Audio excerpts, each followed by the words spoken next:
and welcome back to Life of Tamika Chance. I'm so happy to have you here. And today I want to talk about an aspect of my life that I really don't share a lot, but I felt that it is time, and that is my role as homemaker and a stay-at-home mom. But before I get into that, I trust that your week has been going well. I trust that the blessings of the Lord have been overflowing in your lives and in the lives of your family. And I trust that you are able to overcome the hurdles that you may have faced and that you're still holding on to Jesus. I just want to say a little word of prayer with you because God has been so good and He's worthy of all our praise and adoration. So, eternal God and our Father, Lord, I thank you so much that the plans you have for our lives are far greater than anything that we could ever imagine for ourselves. I thank you so much that your promises are true, and whatever you say that you will do in your own time. And so help us to trust you, help us to lean on you, help us to hear your voice, help us to live in obedience, help us to devote ourselves to you so that you can work your will in all of us. I pray in Jesus' name, amen. Yes. So I have a little checklist here because a little list because I don't want to be all over the place. So, as I said before, I am a stay-at-home mother and homemaker. And how did that happen? I was not brought up to be a homemaker. I was brought up to know how to function in everyday life. That is, I know how to be a wife, take care of the home, take care of the children. I was taught all those home skills, but education was emphasized greatly, and also finding a job, working hard, taking care of yourself, not depending on anyone, meaning you're not going to depend on a man to provide your needs. And while that is, remarkable, there's some flaws to that teaching because when you are generally told not to depend on anyone, it makes it difficult because you've heard that so much, that, you can't bring yourself to depend on your spouse or the Lord because we grew up with this independent mindset. Get what you want. So I struggle with dependence on the Lord and trusting my husband to take care of me. And for good reason, because he's human, and I know that I'll take the best care of myself. But worst of all, I struggle with trusting the Lord. Like if something is not happening for me, I kind of tend to want to go and get that thing done instead of waiting for the Lord to give me the right time to do that. So that's something I've been working on. I've come a long way, and I thank God for that. So how did I become a homemaker? I was sort of forced into it. Um, Initially in 2017, when I had my son, I was home and I, just took care of him. And then I decided that, okay, it's time to go back to school, time to go back to work. So, of course, I enrolled in school. I started nursing school and I went full time, but I packed all my courses in 2 days so that I would not take away too much time from my son and my duties. And so when I'm in class, I will take him to the daycare on campus and then I'll pick him up and we'll head home. Then I decided that, oh, it's time to work because financially we're not rich and we recently bought a home. And there are times when I want things for myself and I just don't want to be asking my husband for it. It was so strange just asking for everything that I need. And so I got a job in the hospital and I work part per diem. I started off as a per diem, which is I work a few times a week in the night. And then in no time, I was offered the position of part-time. I took it. No, I wasn't offered part-time. I was given full-time and I took that as well. And, I started working full-time nights. My baby's up, hold on. So I started working full-time nights. So I would go to work at night, 5 days a week, Then I will go to school 2 days a week, and then I will take care of my son, take care of my home duties, doing it all. It was hard, but somehow I was able to do that.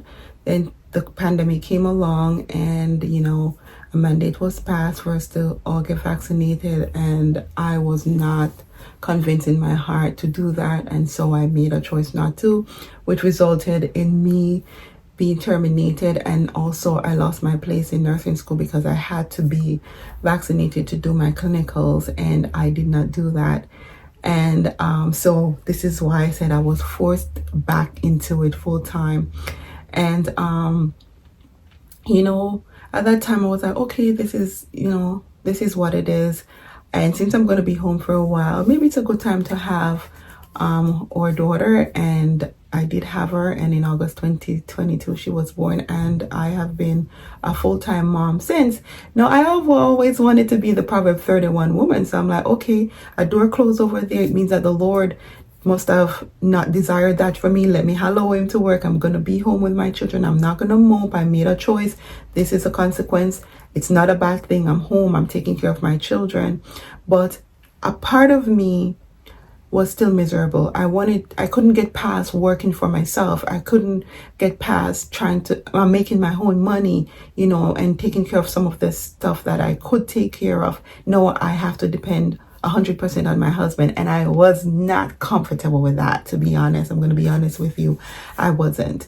And so I struggled for a while. Until the Lord began to speak to my heart. I love taking care of my children. I love taking care of my home, but I love taking care of my financial needs as much as possible as well. And it took me a while to say, okay, this is your situation. Focus on your children, focus on your role. And I began to pray more, to seek the Lord more, because I needed direction in my life. And he has been providing that. So that's how I became a stay-at-home mom and homemaker at first. But the other reasons are that our religious belief. I sent my son out to school for grade 1, pre-K and grade 1. And there were some challenges. He made a lot of friends. His teachers were great. But he would come home and complain about, interactions with the children. He was plant-based, so they would tease him about his food, say it was yucky if he's drinking like a natural juice, or he's eating some fruits and certain fruits and vegetables. And while I encourage him to speak to them, take the opportunity to speak to them about the benefits of eating healthy, because that's something I preach to my children, they still tease him, and it took a toll. And I realized that sometimes it's like, oh, I don't want to eat that, I don't want to eat this. And then when he goes out, it's around him, the processed snack, everything like that. So it was just such a challenge. And I'm like, oh, maybe this was not such a good idea to send him out there. Another thing as well that I started to notice some behavior changes, and that is expected, is around children. And so after grade 1, I said, okay, that's enough. I'm gonna bring him back into the home. I'm gonna homeschool him, because I want him to be in an environment where he can freely pray, he can freely talk about the Lord, he can freely share his faith. And there are certain rules in public school where they don't even pray anymore. And so I brought him back in the home. He's currently being homeschooled, and we're using a Christian curriculum, and things have been going well. That I'll talk about some other time. Another thing, my daily responsibility. So what does it mean to be a homemaker or a stay-at-home mom?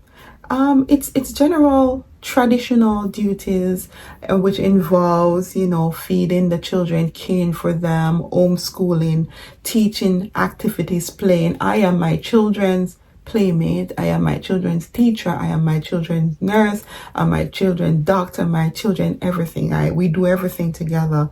And we do not have children around us, so it's me. When they want to play, I have to fill that gap, and it's good for me too, because I get a lot of exercise from it, and I love hanging out with them. And thankfully, I'm a very active and playful person, so I have a wonderful time being outdoors with them. We garden together. We find so much. We go to the park. We just make the best of our time together. And, basically that's what we do. Managing also chores. Sometimes it gets tough to do everything because my kids want all my attention, and especially that I'm trying to keep them away from too much screen time. They have to be engaged. Point to note, do not buy all those toys for the children. They do not want those things. They just sit there. My children want to play with me.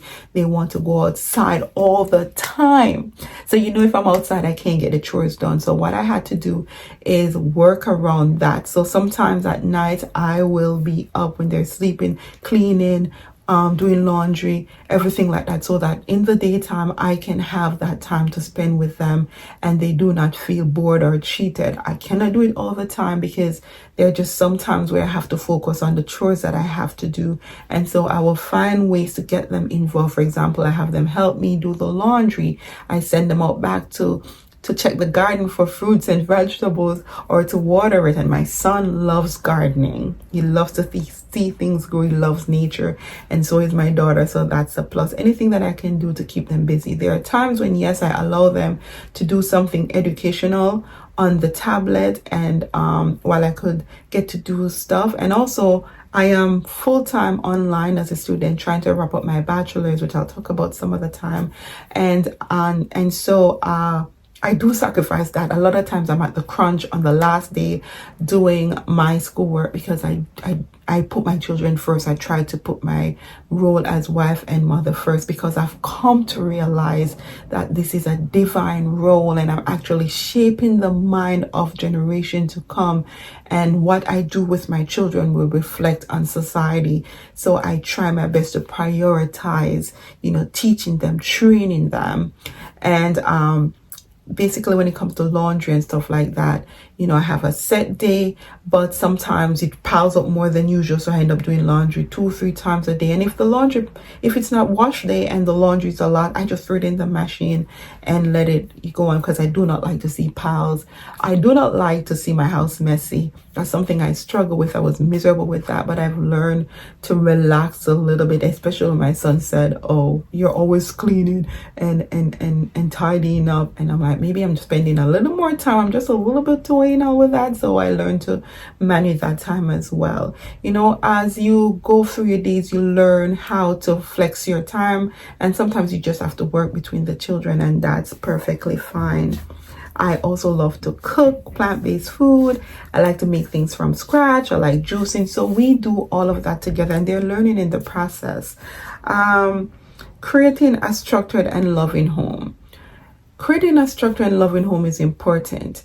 One thing my family and I struggle with is having a set schedule. And this was started because I was working at night, going to school for 2 days, and then I'll be up at nighttime. So my son will be up studying with me. So my children develop a habit of going to bed a little later and sleeping in. Because of course I come home and we sleep in together, especially my son. I was home with my daughter. And so, we're trying to break that cycle where I get them to bed on time. I take some time to basically clean up the house, get the things I have to get done, and jump into bed as well because we emphasize the benefits of getting adequate rest. And so we're working to get to bed by 10 o'clock so that we can get all the sleep that we need. Otherwise, I will get up in the early morning and I will do what I have to do. We're Sabbath keepers, so of course I have to make sure that on Sabbath I get everything done. And before, let me pause to say that I used to complain. I was not happy. Yes, I was happy to be home with my children, but I was not happy that I was not earning. And that just took a toll on me for a while until the Lord opened my eyes and showed me the privilege that I have to be home with my children. And I've since been just putting aside my conditioning and learning to walk in the will of the Lord. Okay, so what I'll do on Thursday nights, I will stay up and I will get everything done for Sabbath so that on Friday I am not too pressured to get everything done and I do not end up breaking the Sabbath. It's still a work in progress. Our family is not perfect, but we are working to be true to the Lord. my daughter, and she was getting a little restless. She's sleeping, so yeah, I moved to another room. So as I said that, we're just still going through the process, of just trying to grow and do better as a family, and to, be an example to the children. And certainly, I've been seeing growth. I'm not very anxious about not being able to earn for myself. I've learned to trust that if the Lord placed me in a situation, He will take care of my needs, and I need not worry. And that's how I've been getting through my days. So challenges faced, as I said, balancing personal time with family time. Sometimes I really do not have time for myself, and at night, late night, I have to squeeze what I have to do for me in, or I'll just put it aside until I'm able to do it, if it is something that I can put aside. I find that as a mother, you just have to make sacrifices. And I'm willing to make the sacrifices for my children, because I've come to realize that it is a divine duty to take care of these children. God gave them to us not for us to do as we please, but to raise them for Him. And I want to do a good job at that. So I will try my best to always put their needs first. There will come a time when they will grow older. My son, I have an older daughter who is at college, but my son is 7 and I have a daughter who is 2. Soon they will be old enough, and I won't have to be so involved in every single thing in helping them, because they'll be able to do stuff for themselves. So that's a good thing, and I can put a little thing off for that. And when the time comes to take care of certain things I want to take care of for myself, I'm sure that the Lord will give me the strength to do that. Social perceptions of a stay-at-home mother. There are mixed feelings. There are some people who do not think that, it's something that they can do. There's some people bold enough to let you know that, why are you doing this? Why don't you go get a job? Why are you not focusing on yourself? But at the end of the day, it comes to the individual and what you believe for yourself and what you can afford to do for yourself, because I'm certain that many would desire to be home with their children, but because of circumstances they're not able to do that, and so they have to put them in the care of others, and they have to go to work. I consider it a privilege to be able to be home with my children, and yes, it comes with a lot of sacrifice, especially financially, because we're not well off, and we have to do a lot of tightening up. We have to give up a lot of things that we're used to doing, just to make it work. And at times, it gets a little challenging, but we have been managing. And when I look at my children, I realize that it's worth it, and it's a privilege for me. So if you're watching this and you go to work to take care of your children, and you're doing what you have to do, do not take this as something against you. This is my life. This is where the Lord has placed me. And certainly not working has its challenges, but I'm really thankful that I'm able to take care of my children, and allow my influence to be upon them, and not the influence of the world or others. So that's something that I'm grateful for. Mental and emotional well-being, dealing with loneliness and self-doubt. I am not really lonely. I've always been this kind of person where I never had a lot of person that I interact with. I'm not outgoing. I am just not that person. So certainly that comes easy to me. My husband is the same as well. We used to just work and come home. We don't hang out with friends and stuff like that. Plus on Sabbath, when we go to church, that's our time to hang out. That's our time to socialize. And that's enough for me. I'm not gonna worry about, oh, what I can't do. I'm just gonna focus on what I can do for the most part. Self-doubt, yes, I've doubted myself. I sometimes, think about, oh, you could have done so much, and financially you could bring so much more to the table, and take your family to another level, and to do so many things in your home that you want to do. For example, we bought our home in 2017, and we have not been able to refurbish it and do what we really want to do with it because of this, and but at the same time, we have a home, we have a roof over our head, and I'm learning to just be content. I'm not there, I'm learning to be content because I am still in a good position.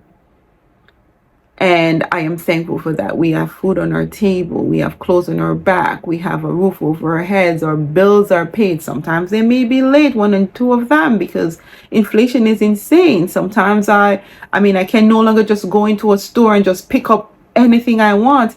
I have to learn to buy in season, to get a good deal, to save on money, and that's good for me because I'm learning to be a good steward. I'm learning that you don't just go and take money, and because you can buy something, you buy something. No, I'm learning to be mindful of the things that I buy, mindful of what I do, because there are times that I buy so much that it's in my fridge and it's just thrown in the garbage. So I have been learning so much that there are plus to this sacrifice, and I'm thankful to God because I'm seeing where I'm being humbled, and I'm learning to be a better steward over the resources that the Lord has given to me. Rewards and the role, as I spoke about, I'm learning to be humble, build strong relationship with my children. We have an incredible bond, and I'm so thankful for that. And I just want to take that time to make sure that I'm putting into their brain the things of the Lord, that I'm modeling a character that is pleasing to the Lord, something that they can emulate and they can grow up to be, kind and compassionate people to others.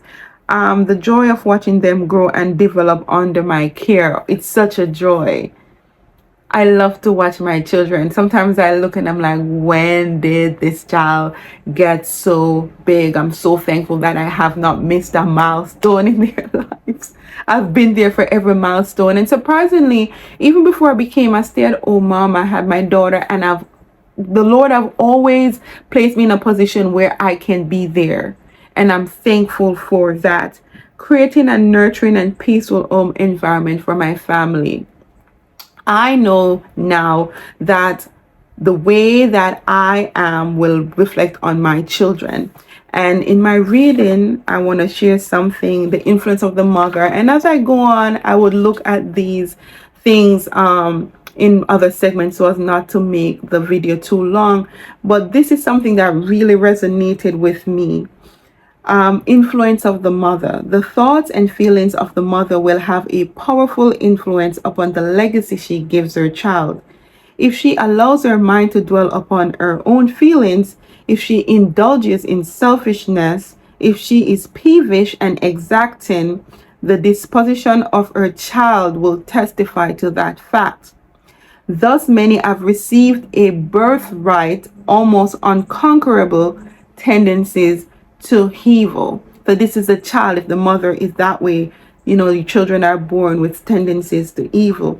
The enemy of souls understand this matter much better than do many parents. He will bring his temptations to bear upon the mother, knowing that if she does not resist him, he can through her affect her children. The mother's hope only is in God. She may flee to him for strength and grace, and she will not seek in vain. A Christian mother will ever be wide awake to discern the dangers and surround her children. She will keep her own soul in a pure, holy atmosphere. She will regulate her temper and principles by the word of God, and will faithfully do her duty, living above the petty temptations which will always assail her. And this is no joke. Temptations come every day. And as I try to model what I believe the behaviors of the Lord. Temptations do come. It comes in the form of the children being disobedient. It comes in the form of my husband doing something that makes me want to, hey, I need to go get a job because I don't need to put up with this, but in clinging close to the Lord, have been strengthened, and He has shown me that I am here for you, Tamika. Don't focus on your husband's shortcoming. Don't focus on what you do not have. Focus on the role that I've given you, which is to nurture and take care of your family. You are the queen of this home. I have expectations of you. I want you to fulfill these roles for me, and I will take care of you. And it took me a while to get to this space, and I'm still not even where I need to be. But the Lord is humbling me in this role, and I cannot be more thankful because I've seen where my character have been refined tremendously. I've seen where my temperament have become so much more even, and I'm learning how to not lose control around my children, to not speak a certain way, to not say and do certain things. And it comes with practice. It comes with great restraint and discipline. And the Lord has been showing me I have messed up. I have screamed at my children because sometimes they do not listen. But I realize that this is not the way of the Lord. And I'm asking the Lord each day when I wake up in the morning, I said, Lord, teach me how. Teach me how to be what you want me to be to my children. Because of my own, I can't do that. Teach me how to be the wife you want me to be with my husband. Teach me how to be the homemaker I should be in my home. And these are my daily requests. Every day I consecrate myself to the Lord so that I can perform these roles and functions. Tips for other stay-at-home mothers. Take care of yourself. It's hard, but you have to find that time to take care of yourself. I generally just totally neglect myself, only squeezing in some time for exercise. But sometimes it's okay to just, allow the children to spend some time, and you just sit in a quiet space and catch up on the Word of God, and take a long bath or whatever you need to do, but take care of yourself. That's something I forgot to do, which is to take care of myself, and I was getting very miserable. But take time to breathe life into you, and by breathing life into you, it's getting close to the Lord, and doing something that will lift your mood and renew your strength. Creating a routine. As I said, we struggle with routine. I'm really trying to get on a routine. It will make life much easier for everyone. So create a routine if you do not have one, and stick to it if you have one. And seek support from family, friends, and community. I have people that I can call on for prayer, for support if I need to. It's good to have a community. And even though we do not have anyone around where we can say, could you watch the children, so that we can go here and there, I have the blessing to talk to someone who will pray for me, encourage me, support me if I need support in a particular area. And that's something that I'm very thankful for. The value of homemaking. So basically, it's a humble position to be in, especially in a society where, the the mind is being deviated from homemaking because it's seen in such a negative manner.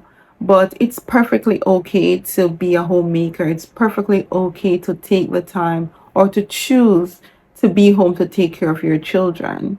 It's not a takeaway from you. It's if you're able to do that, spend that time to nurture your children, because they do not stay young for long. And I'm just gonna close with this thing. So I want to leave this quote, and the book that have been really transforming my outlook on family and my role as a mom is The Adventist Home by Ellen G. White. And she wrote here that mothers, to a great degree, the destiny of your children rests in your hands. If you fail in your duty, you may place them in the ranks of the enemy and make them his agents to ruin souls. But by godly example and faithful discipline, you may lead them to Christ and make them the instruments in his hands of saving many souls. So do not think that, your role is not meaningful. It is a tremendous and divine role. And God has equipped us to fulfill that role. No, we can't do that by yourself. But if we could draw strength from the Lord each day, we can do this. So I hope that you have learned something new. Well, now that you have learned something new about me, more importantly, this will allow you to appreciate your role as mother, as caregiver, as homemaker, and to do your best for your children. And for those of you who are not privileged enough and so desire to be there for your children, especially during the younger years, do what you can with the time that you have to nurture your children and to grow them in the fear and admonition of the Lord. The Lord is taking note of our efforts. It doesn't matter if society doesn't see the importance of it. It doesn't matter if the world looks down on it. It doesn't matter if even your spouse does not appreciate all that you're doing. God does, and He will reward you in time. God bless and have a wonderful, wonderful day.